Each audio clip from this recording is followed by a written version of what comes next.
la suite de l'investiture du gouvernement provincial de Kinshasa, intervenue au mois de mai 2019.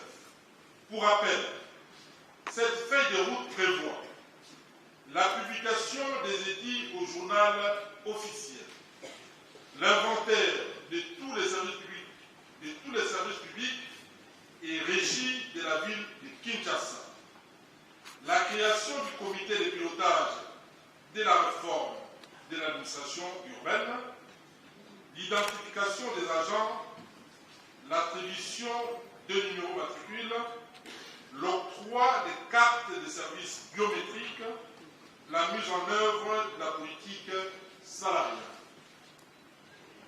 À ce jour, les 2 édits précités ont déjà été publiés au journal officiel.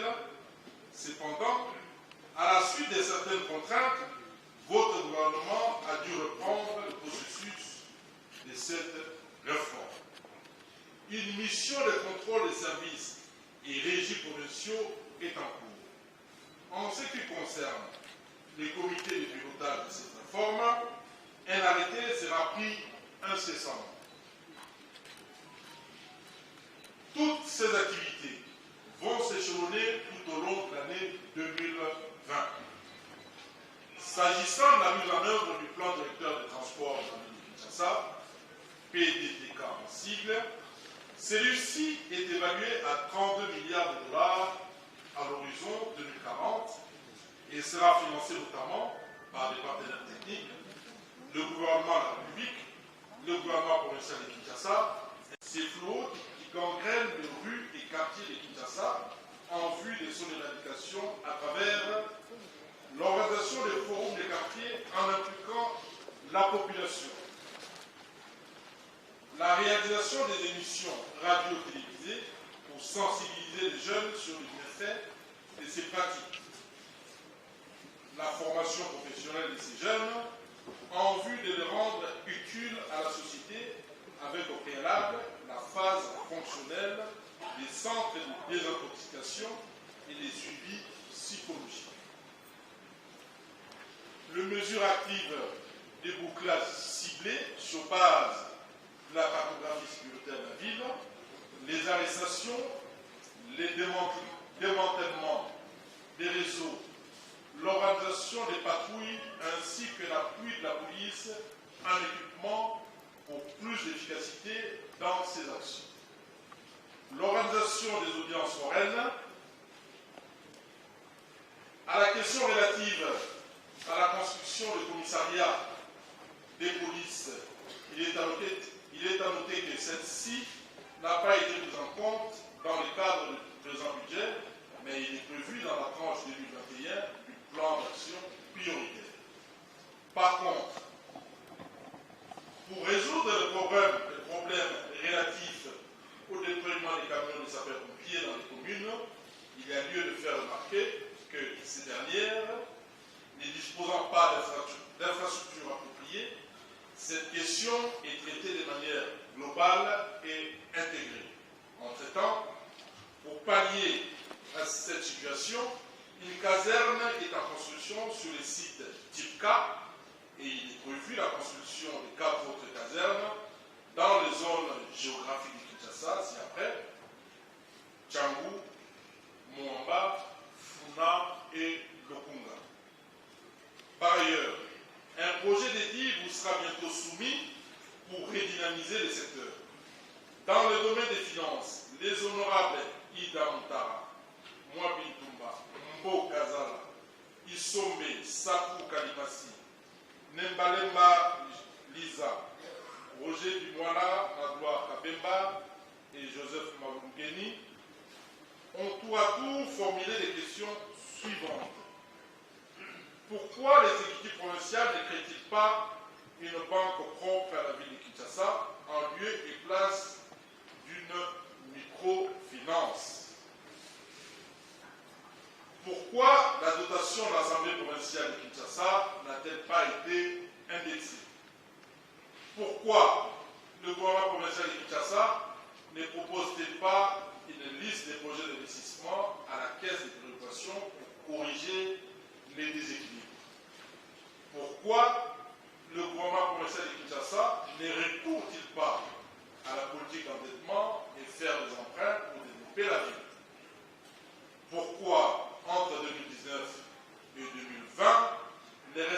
fiscales ont-elles baissé et les recettes non fiscales ont augmenté? Y a-t-il des assurances fermes de la part de bailleurs de fonds sur les 6 milliards de francs congolais logés dans la ligne de dons et legs, et existe-t-il des contrats déjà signés à cet effet? Avec 244 milliards de francs congolais, des recettes propres, quelle est la politique du gouvernement provincial de Kinshasa pour faire face aux nombreux problèmes? Pourquoi majorer les prévisions relatives à l'organisation de la foire agricole internationale de Kinshasa? Il est à constater que les recettes de l'impôt foncier et de l'impôt sur les revenus locatifs ont doublé. Quels sont les mécanismes mis en place pour les mobiliser? Comment justifier le fait que le montant de la taxe spéciale de la circulation routière soit supérieur à celui de l'impôt sur le véhicule? Comment expliquer qu'avec un parc automobile de plus de 300 000 véhicules dans la ville de Kinshasa, les prévisions budgétaires pour l'impôt et taxes y afférents soient de l'ordre de 3 milliards? S'agit-il d'une omission ou d'un oubli de certains actes perçus lors de l'exercice passé, tels que la taxe sur les actes notariés, les droits d'ouverture des successions et la taxe des mises sur le marché des produits cosmétiques? Sur la question relative à la création d'une banque, il y a lieu de noter que le gouvernement a estimé utile de mettre un accent particulier sur la microfinance, qui se trouve être, d'après certaines études menées, un des leviers le plus efficace pour assurer l'inclusion financière en vue de stimuler l'entrepreneuriat, notamment le féminin, et enfin, en fin de compte, réduire la pauvreté. Toutefois, l'exécutif provincial est en pourparlers avec les partenaires extérieurs en vue de doter la ville de Kinshasa d'une banque en dépit de la complexité qu'entoure la création d'une institution financière bancaire. Sur l'interrogation en rapport avec la dotation budgétaire de l'Assemblée provinciale, il y a lieu de noter qu'avec l'indexation, sa hauteur connaîtrait plutôt une baisse par rapport à son niveau de 2019, étant donné que le taux budgétaire appliqué est passé pour $1 américain de 1813 francs en 2019 à 1669 francs congolais en 2020.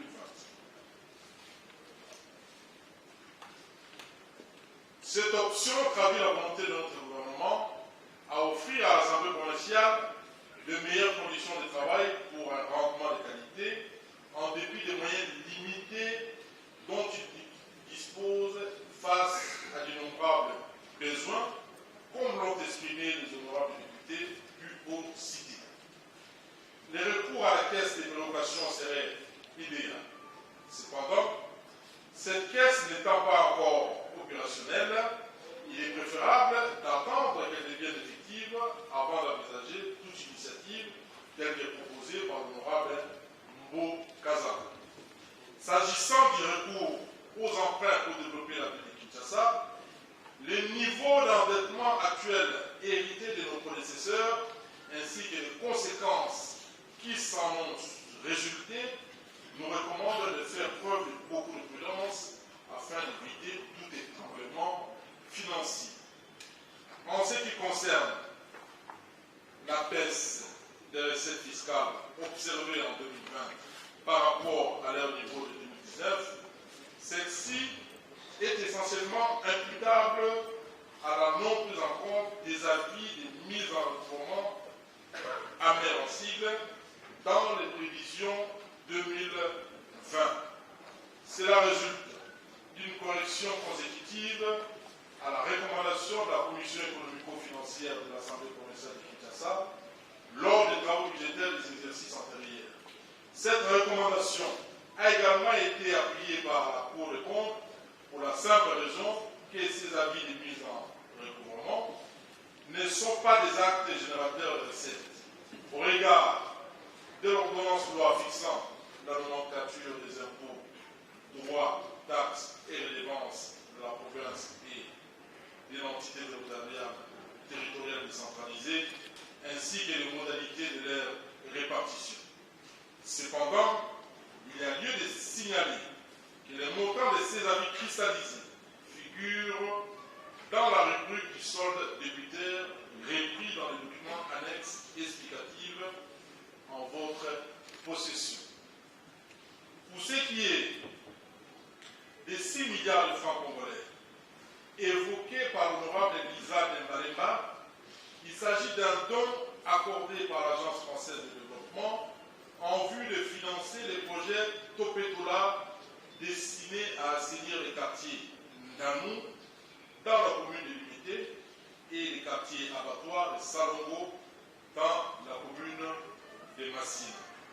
Ce financement a été approuvé par le conseil d'administration de l'Agence française de développement, FDE en sigle, et la convention sera signée incessamment entre le gouvernement français et le ministère des Finances du gouvernement de la République démocratique du Congo. Honorable président de l'Assemblée provinciale de Kinshasa, honorable membre du bureau, honorables députés provinciaux, je voudrais ici, sincèrement, exprimer mes vifs remerciements aux honorables députés pour cette préoccupation du reste noble de comprendre que par rapport aux multiples besoins auxquels votre gouvernement fait face, les prévisions de nos recettes propres sont largement insuffisantes du fait de plusieurs raisons évoquées dans cette émission. Mais laissez-moi vous rassurer que les efforts seront consentis tout au long de notre mandature en vue de maximiser davantage les recettes. Concernant la question liée aux érosions, il y a lieu de nourrir la compréhension des élus de Kinshasa que les travaux y relatifs sont de la compétence du gouvernement central. Au regard de leur coût exorbitant, celui-ci intervient sur les crédits de la ville inscrits dans la loi des finances de l'année. En ce qui concerne la rétrocession aux communes, il est utile de préciser qu'il ne s'agit pas des 640, mais plutôt des 620 milliards. De ces montants, 15 milliards pour le compte de l'honneur sont destinés en entretien de routes, 444 milliards pour rémunération des services transférés et 129 milliards des investissements harmonisés entre le gouvernement central et la ville de Kinshasa qui sont déjà préaffectés. C'est sur le reste que se calcule la quotité réservée aux communes. Par ailleurs, il conviendrait de noter que les communes sont instruites de mobiliser aussi les recettes les reconnues par la loi pour satisfaire leurs besoins. Concernant le montant relatif à l'organisation de la foire internationale agricole de Kinshasa, inscrit au budget de l'année 2020, il y a lieu de préciser que les prévisions ne sont pas exagérées, d'autant plus que le montant renseigne correspond au coût réel de chacune des éditions passées, tel que repris dans le livre de la vie. En rapport avec le constat des doublements des recettes de l'impôt foncier et de l'impôt sur le revenu locatif, il s'y est de signaler qu'il s'agit d'une erreur d'interprétation, parce qu'en réalité, ces recettes ont certes connu un accroissement, mais n'ont pas doublé. À titre illustratif, en 2019, les prévisions de l'impôt sur les revenus locatifs étaient des CDF 28 milliards 442 millions 365 580,65 contre CDF 30 milliards 104 millions 620 929 millions 929 en 2020. Quant aux écarts entre la taxe spéciale de la circulation routière et l'impôt sur le véhicule, il s'agit d'une erreur matérielle car les données ont été simplement inversées. Pour ce qui est des prévisions liées au parc automobile de la ville, hormis le fait que les prévisions budgétaires en recettes sont des minima, en vue d'une meilleure mobilisation, les études sont en cours sur le mode de recouvrement de cet impôt dont la périodicité est annuelle, mais recouvrée souvent par l'organisation d'une campagne de recouvrement ne dépassant pas 3 mois.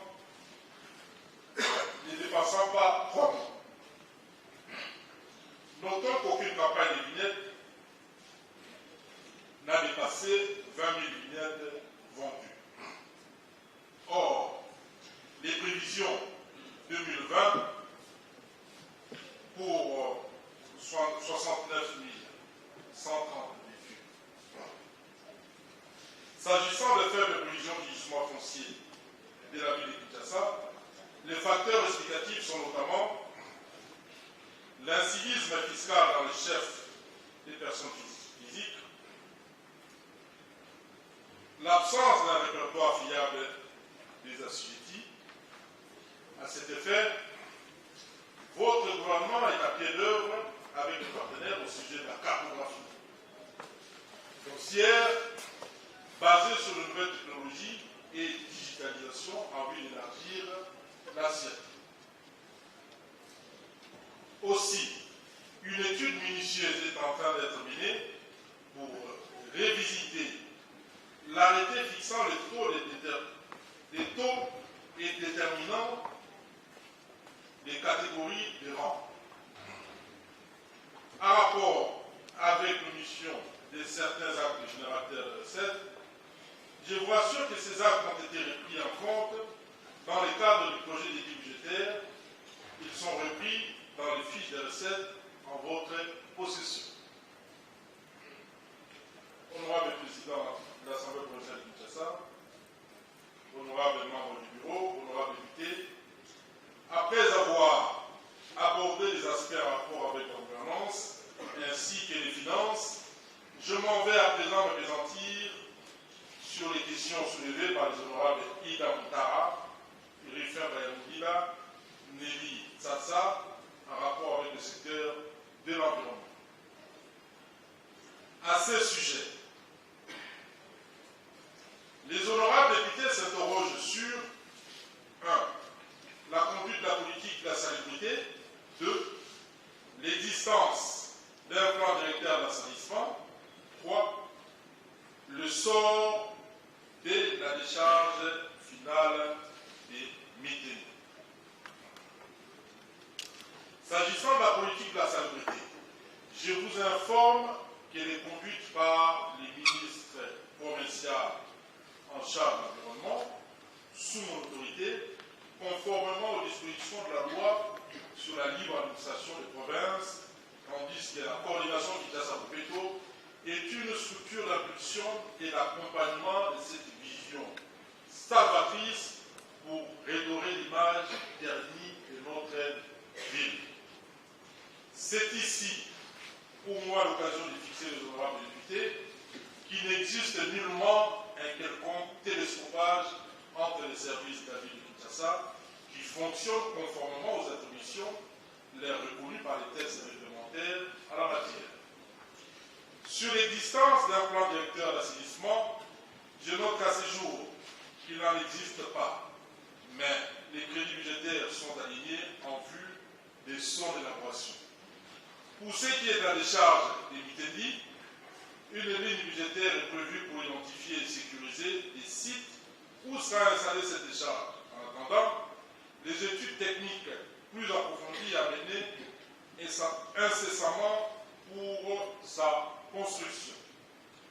Après avoir rencontré les préoccupations soulevées dans le domaine de l'environnement, j'aborde à présent les questions ayant trait aux travaux publics et infrastructures. À ce sujet, les honorables députés Peter Kazadi, Magloire Kabemba, Nelly Tsatsa et Jerry Kala ont voulu, quant à eux, savoir 1. Pourquoi le gouvernement n'a-t-il pas consacré 40% des ressources de la construction de routes, comme promis dans son discours d'investiture? Quelles sont les actions préconisées par la ville de Kinshasa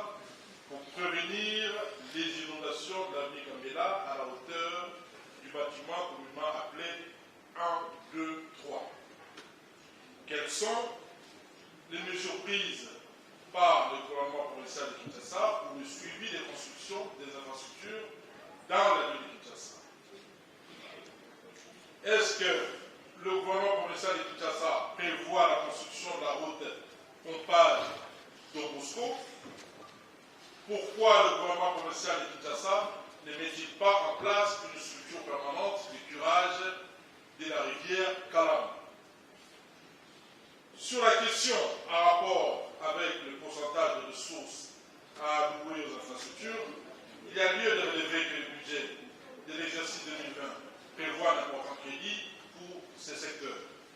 Pour votre information, les infrastructures comprennent aussi bien les routes et l'aires de dépendance, les ouvrages de franchissement ainsi que les bâtiments.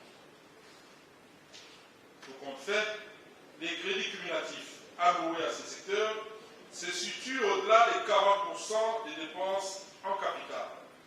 Pour prévenir les inondations au niveau de l'avenue Gambela, il est prévu dans le programme de la voirie urbaine la réhabilitation de cette artère ainsi que son système de drainage des eaux.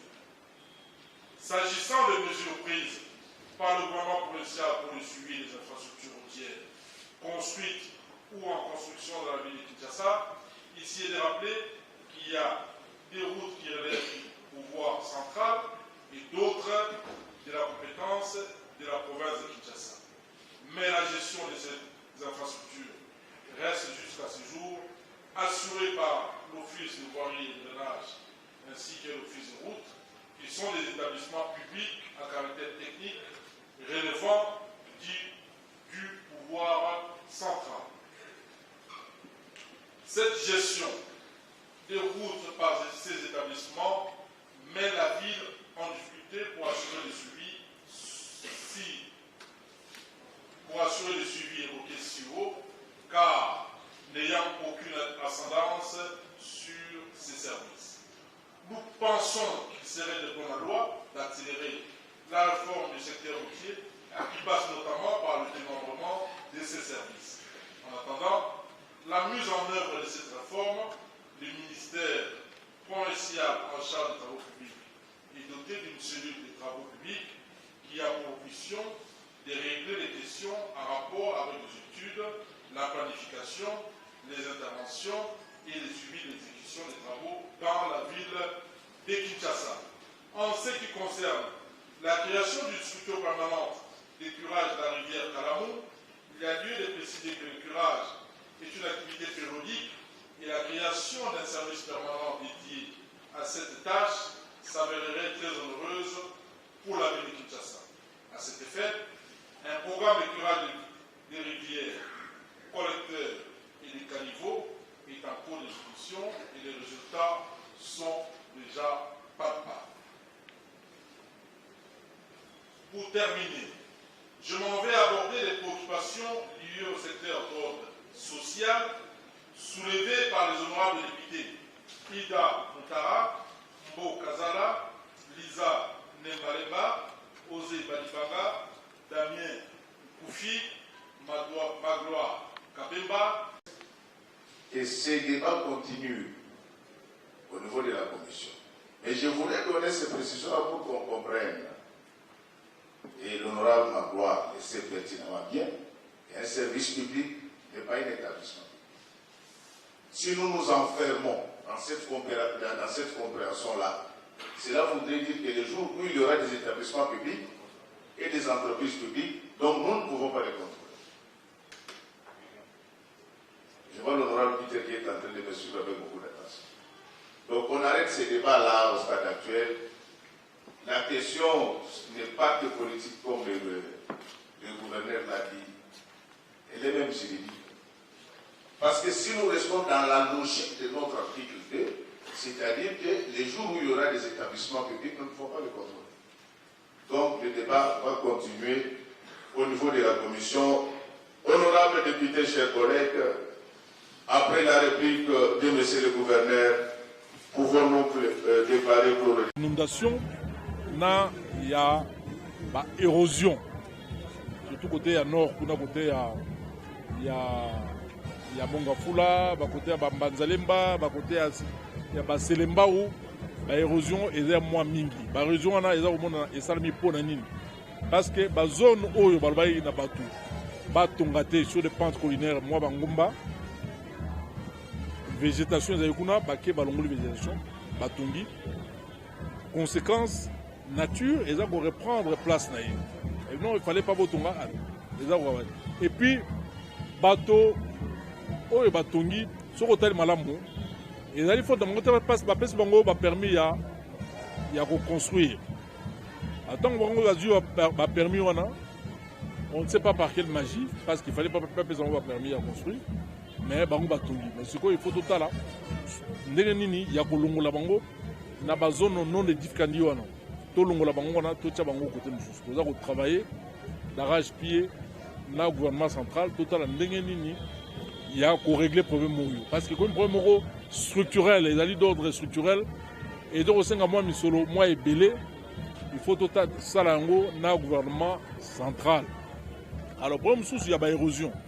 Pour il y a l'érosion, il faut bailler non, il y a inondation plutôt. Pour il y a inondation dans le centre-ville de Kinshasa.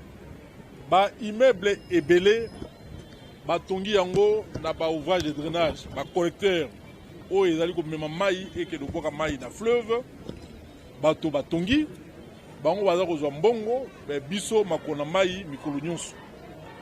Ville ezako dinda, mais bango baza kozwa mbongo, baza kotinda na bamboka na bango. Alors décision biso to kozwa, to tie commission en place, décision to kozwa, ezali to soit to buki ba immeuble wana, to bongisi ba ouvrage de drainage, ba collecteur na ba égout, na ba valoir, soit bango nde mutu ba ko financer déviation, to ça déviation, wana pe coûter cher parce que ville na biso à Kinshasa ezala qui en pleine expansion, donc ils ont agrandir.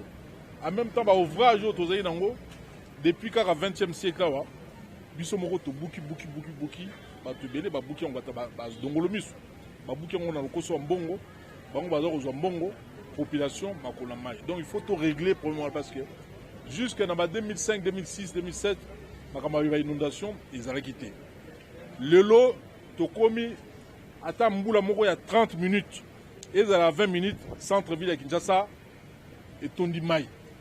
To yebi problème wana parce que ba tongi na ba collecteur, ba collecteur wana, ba buki ba caniveau, ba buki ba égout. Côté Msouzoupe, batongi sur ma berge, il y a ma rivière.